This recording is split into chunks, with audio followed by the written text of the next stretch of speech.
সম্পূর্ণভাবে এটা হচ্ছে এই রেলের যে কর্মচারী তার গাফিলতি। এখানকার যে গেটম্যান সে হচ্ছে এখানকার যে গেটম্যান সে হচ্ছে মূল অপরাধী। সে নিজে একটা চুল্লুখোর, ঠিক আছে, চুল্লু খেয়ে থাকে এখানটায়। সে কিছু সতর্কতা অবলম্বন না করে সে রেল গেটটা খুলে দিয়েছে। রেল গেট খুলে দেওয়া মানে এটা লেভেল ক্রসিং, এটা যদিও ম্যান লেভেল ক্রসিং, এখানে কর্মচারী আছে।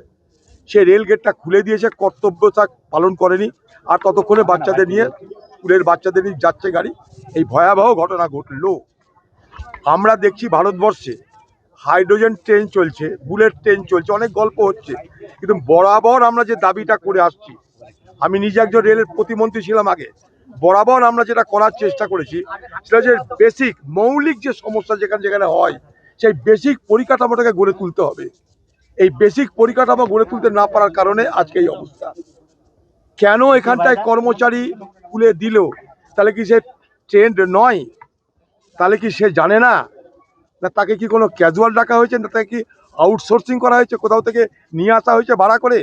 সে কি রেলের কাজকর্ম সম্পর্কে প্রকৃত অর্থে সে শিক্ষিত? এতগুলো প্রশ্ন আসবে। এটা মূলত মূলত মূলত রেলের সুরক্ষার প্রশ্ন। সেই সুরক্ষার দায়িত্বে যারা আছে তাদের গাফিলতির কারণে আজকে এটা হয়েছে। এটার পূর্ণাঙ্গ তদন্ত হওয়া উচিত। এবং আরও বলবো যে এইগুলো থেকে মুক্তি পেতে গেলে দীর্ঘস্থায়ী পরিকল্পনার জন্য যে সমস্ত সিদ্ধান্ত রেলের কর্তৃপক্ষের আছে, রেল দপ্তরের আছে, সেগুলোকে দ্রুত এখানটায় বাস্তবায়িত করা দরকার।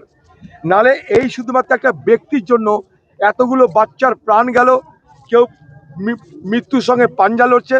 কেন এত বড় ক্ষতি হলো, এতগুলো বাচ্চার প্রাণ গেল, এটা এই এলাকার মানুষের কাছে অত্যন্ত বড় প্রশ্ন।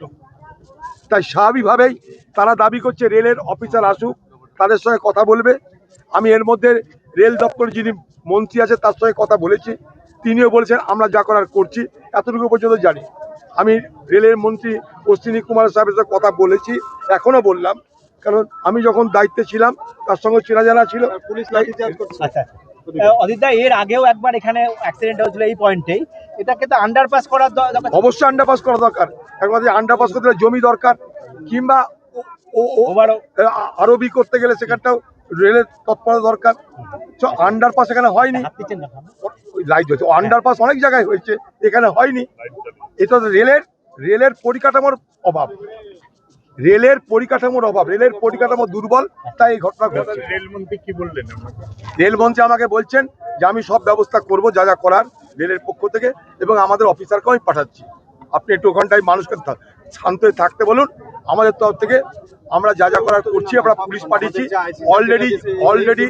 অলরেডি অ্যারেস্ট হয়েছে। বলছে যে গেটম্যান ছিল, রেলের মন্ত্রী বললো গেটম্যানকে আমরা অ্যারেস্ট করেছি, বাকি যা করার আমরা করব। আপনারা মানুষকে ওখানকার বলুন যে আমরা ব্যবস্থা নিচ্ছি।